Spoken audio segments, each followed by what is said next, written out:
رسول اللہ صلی اللہ علیہ وسلم بہت رحم دل تھے گناہ گاروں کے ساتھ، گناہ گاروں کے ساتھ۔ گناہ کے لیے نرمی نہیں، آپ نے فرمایا چور پہ لعنت، چوری کرنے والے پہ لعنت، شراب پینے والے پہ لعنت، بیچنے والے پہ لعنت، لوڈ کرنے والے پہ لعنت، اس کی قیمت خرید کے کھانے والے پہ لعنت، اس کی فیکٹری لگانے والے، بنانے والے، نچوڑنے والے، اور اس کی ڈرائیونگ اور کسی جگہ پہنچانے والے، سب پہ آپ لے لعنت۔ فکر مند ہونا چاہیے ان کو جن کی زندگیاں اس خبیث ترین اور بدترین شعبے کے ساتھ وابستہ ہے۔ نشے سے آپ نے اتنی نفرت کا اظہار کیا کہ نشے کے پروسیس میں جو بندہ جس طرح ملوث ہے آپ نے اس پہ لعنت کی، لیکن یہ اجازت نہ دی کہ کوئی بندہ نشے کے مرض میں مبتلا ہو جائے تو اس بندے پر لعنت کی اجازت نہیں دی، اس کام پر لعنت کی ہے۔ فرق کیا ہوتا ہے؟ کام میں اور بندے میں فرق یہ ہوتا ہے کہ جو کام ہے وہ قابل لعنت ہے، جو نشے سے وابستہ ہے وہ انسانوں کی زندگیوں سے کھیل رہا ہے، جو زنا کر رہا ہے وہ لوگوں کی عزت سے کھیل رہا ہے، جو شراب پی رہا ہے وہ اپنی عقل سے کھیل رہا ہے، اور سب سے زیادہ جرائم نشے کی حالت میں ہوتے ہیں، ایکسیڈنٹ نشے کی حالت میں ہوتے ہیں، قتل نشے کی حالت میں ہوتے ہیں، زنا نشے کی حالت میں ہوتے ہیں، کفریات نشے کی حالت میں ہوتی ہیں۔ بہت سارے جرائم پوری دنیا کے اندر اکثر نشے کی کیفیت میں ہوتے ہیں۔ تو اس عمل پہ آپ نے لعنت کی، لیکن اس بندے پہ اس لیے لعنت نہیں کی ہے، ممکن ہے وہ بندہ آج یا کل توبہ کر جائے،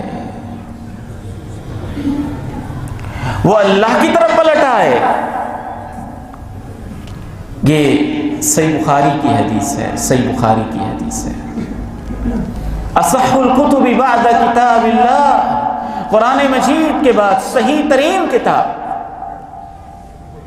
صحابی بیان کرتے ہیں کہ ایک آدمی تھا مدینے میں، بہت مزاحیہ تھا، بات کرنا اللہ کے پیارے نبی کو ہنسا دینا، ایسی باتیں کرنا کہ اللہ کے نبی مسکرا دیں، لیکن بیچارہ نشے کا عادی تھا، شراب پی، آپ نے حد جاری کی، اس میں نرمی نہیں، زانی پہ زنا کی حد، شرابی پہ شراب کی حد، چور پہ چوری کی حد، ڈکیت پہ ڈکیتی کی حد۔ یہ بھی آپ کی رحمت ہے، کیونکہ وہ چور اگر معاشرے سے اس کا ہاتھ کاٹ دیا جاتا ہے، اس چور کے لیے آخرت میں رحمت ہوتی ہے، ہاتھ کٹنے سے آخرت میں اللہ اس کا گناہ معاف کر دیتا ہے، اور معاشرے کے لیے دنیا میں رحمت ہوتی ہے، وہ پورا محلہ، پورا شہر چوروں سے پاک ہو جاتا ہے۔ لوگ کہتے ہیں اگر آپ اتنے رحمت عالم ہیں تو آپ نے اتنی سخت سزائیں کیوں رکھی ہیں؟ میں دین کا طالب علم کہتا ہوں اسی لیے رکھی ہیں کہ آپ جہانوں کے لیے رحمت بن کے آئے ہیں۔ آپ سوچیں تو صحیح، آپ نے 20 سال کی محنت سے کمائی کی اور ایک گاڑی بنائی، اور ایک ڈکیت نے آپ کے راستے میں چوک میں کھڑے ہو کے ڈکیتی کر کے گاڑی بھی چھین لی، خوف و ہراس کا آپ کو شکار بھی کر دیا، تو وہ ڈکیت انسان پہ رحم کرنا باقی انسانوں پہ ظلم ہے۔ آپ نے کہا ایسے دہشت گرد انسان کی سزا یہ ہے، اس کے ہاتھ کاٹے جائیں، اس کے پاؤں کاٹے جائیں، اس کو جلا وطن کیا جائے، اس کو سولی کے پھندے پہ لٹکایا جائے، تاکہ سارا معاشرہ سکون کی زندگی بسر کرے۔ لیکن آپ نے کسی گناہگار انسان پر نام لے کر اشارہ کر کے لعنت کی اجازت نہیں دی۔ وہ شراب بھی پی لیتا تھا، اللہ کے نبی سے محبت بھی بڑی کرتا تھا، باتیں بھی ایسی کرتا کہ آپ ہنس پڑتے، مسکرا دیتے۔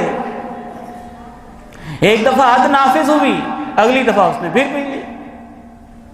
صحیح بخاری کی حدیث عرض کر رہا ہوں، نہ کہانی نہ افسانہ نہ ادھر ادھر کی بات، رہا نہ گیا ایک شخص سے، اس نے کہا اس پہ لعنت ہو، بار بار شراب پیتا ہے، حد اس پہ نافذ ہوتی ہے، باز نہیں آتا۔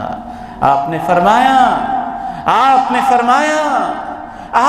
ارشاد فرمایا اس پہ لعنت نہ کرو، اس شخص پہ لعنت نہ کرو، میں تو یہ سمجھتا ہوں اس کے دل میں بھی اللہ اور اس کے رسول کی محبت ہے۔ پتہ نہیں وہ کیسی توبہ کرے، کیسا بدل جائے، وہ لعنت کہیں آپ پر واپس نہ آ جائے، وہ توبہ تائب ہو جائے، آپ اپنے فخر میں رہیں۔ ماعز ابن مالک الاسلمی رضی اللہ تعالی عنہ مدینے کے رہائشی ہیں، ان سے زنا جیسی برائی ہو جاتی ہے، آ کے اقرار کرتے ہیں، اللہ کے نبی اس پہ حد نافذ کرتے ہیں، اس کے اوپر ایک تبصرہ کرنے والا تبصرہ کرتا ہے، آپ فرماتے ہیں تم تبصرے کر رہے ہو، میں نبوت کی آنکھ سے دیکھ رہا ہوں کہ وہ تو ایسی توبہ کر گیا ہے کہ وہ جنت کی نہروں کی سیر کر رہا ہے۔ تم تبصرے کر رہے ہو، میں تمہارا پیغمبر یہ کہتا ہوں اس نے ایسی توبہ کی ہے، پورے مدینے اور پوری امت میں اس ایک کی توبہ تقسیم کر دی جائے تو اس ایک ماعز کی توبہ سے اللہ پوری قوم پوری امت کو معاف کر دے گا۔ آپ نے فرمایا ایک روایت میں یہ نہ کہو، کسی نے کہا اللہ تجھے ذلیل کرے، کسی نے کہا اس پہ لعنت، کسی نے کیا کہا یہ نہ کہو، تم سب کہو استغفروا لماعز، اللہ اس سے غلطی ہو گئی ہے، اس کو معاف فرما دے، اسے معاف فرما دے۔ جب ہم اس طرح کے تبصرے کرتے ہیں ہم اس کے لیے توبہ کے دروازے بند کر دیتے ہیں، جب ہم اس طرح کی حرکتیں کرتے ہیں ہم اس کے لیے توبہ کے راستے بند کر دیتے ہیں۔ برائیوں کے راستے بند کریں، ضرور کریں، حدود نافذ کریں، ضرور کریں، لیکن اپنی زبانوں کو لگام دے کے رکھیں۔ رسول اللہ صلی اللہ علیہ وسلم کے پاس آخری حدیث عرض کر کے میں اجازت چاہوں گا۔ ایک شخص آیا، عرض کی، کیا اس نے ہمت کی ہوگی، کیسی جرت کی اس نے، کہا اللہ کے پیارے نبی مجھے زنا کرنے کی اجازت دے دیں۔ سچا مسلمان تھا، سیدھی بات کی اس نے، پرانی عادت ہوگی، کلمہ پڑھ لیا، عادت چھٹتی نہیں، اللہ کے پیغمبر کی خدمت میں حاضر ہو کے عرض کرتا ہے مجھے اجازت دیتے ہیں۔ میری اور آپ کی مجلس ہوتی تو پتہ نہیں اس کا کیا حشر ہوتا۔ آپ نے کہا اجازت مانگنے والے ذرا میرے قریب تو آ، میرے قریب تو ہو جا، ادنو منی، اور میرے پاس آ، اور میرے قریب آ، کیا آپ کا انداز ہوگا؟ ہم تو پوری طرح وہ الفاظ نقل نہیں کر سکتے، مفہوم عرض کر رہا ہوں۔ کہا بیٹا تمہاری بیٹی کے بارے میں کوئی اجازت مانگے تو پسند کرو گے؟ کہا نہیں۔ کہا لوگ بھی اپنی بیٹیوں کے لیے یہ پسند نہیں کرتے۔ تمہاری بہن کے بارے میں آ کے کوئی اجازت مانگے تو پسند کرو گے؟ کہا نہیں۔ کہا لوگ بھی اپنی بہنوں کے لیے پسند نہیں کرتے۔ پوچھا اپنی ماں کے لیے پسند کرو گے؟ کہا نہیں۔ فرمایا لوگ بھی اپنی ماں کے لیے پسند نہیں کرتے۔ پوچھا اپنی خالہ کے لیے پسند کرو گے؟ کہا نہیں، لوگ بھی اپنی خالاؤں کے لیے پسند نہیں کرتے۔ پوچھا اپنی پھپھو کے لیے پسند کرو گے؟ کہا نہیں۔ فرمایا لوگ بھی اپنی پھپھو کے لیے پسند نہیں کرتے۔ 5 رشتے آپ نے گنوائے علیحدہ علیحدہ۔ کیا مطلب تھا؟ بیٹے تم اجازت مانگ رہے ہو، اگر میں تمہیں اجازت دے دوں تو جس کے ساتھ تم بے حیائی کرو گے وہ بھی تو کسی کی بیٹی ہوگی نا۔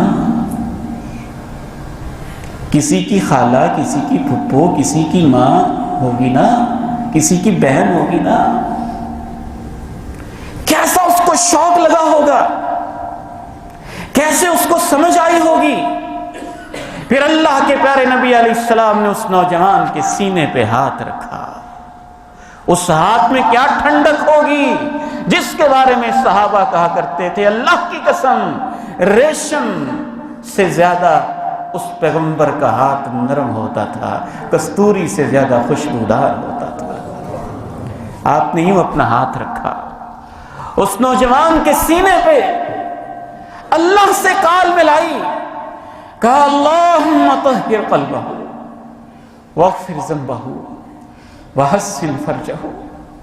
اے اللہ اس نوجوان کے گناہوں کو معاف کر دے، یا اللہ اس بیٹے کے دل کو پاک کر دے، یا اللہ اس بیٹے کی شرمگاہ کی حفاظت کر لے۔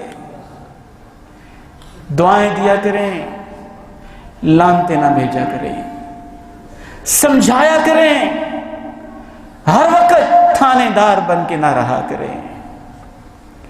صحابہ کہتے ہیں وہ نوجوان اللہ کے پیغمبر کی مجلس سے اٹھا، پوری زندگی کبھی اپنی نگاہوں کو اٹھا کے کسی کی عزت کو دیکھا بھی نہیں کرتا تھا۔ لَقَدْ جَاءَكُمْ رَسُولٌ مِّنْ أَنفُسِكُمْ عزیز علیہ ما عنتم حریص علیکم بالمؤمنین رؤوف رحیم۔ اس رؤوف الرحیم نبی کے دست مبارک سے اللہ مجھے اور آپ کو حوض کوثر کا پانی نصیب فرمائے، ان کی شفاعت نصیب فرمائے، جنت میں ان کے قدموں میں جگہ عنایت فرمائے، اور اللہ ہمیں ان کے رحم دلی کا کچھ اثر لینے کی بھی توفیق عطا فرمائے۔ وآخر دعوانا الحمدللہ۔